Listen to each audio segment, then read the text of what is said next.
Hey everybody, today we're in a Toyota Tacoma. We're going to be showing you how to install the ProClip left mount number 856085.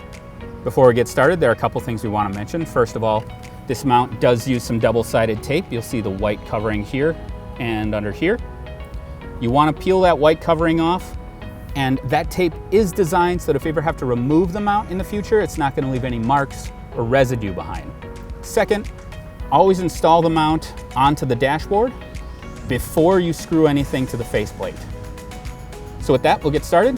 This mount is going to attach on the left, and it's going to clip into this silver piece of plastic that surrounds the vent here. So basically right underneath the top and right over the top of the bottom here. So you take the mount, you'll see there are two arms. They have similar lips on the top and the bottom. We're going to start with the top, and you're just going to insert that so it fits under that silver piece of trim we showed before. Now while you hold it in place, you want to get your fingers underneath and keep your thumbs on the faceplate, and we're going to press up on the arm while pushing in towards the vent with our thumbs. And you just do that until you clicks, and now we have a nice solid mounting platform for a custom ProClip device holder. We hope this video has helped. Have a great day.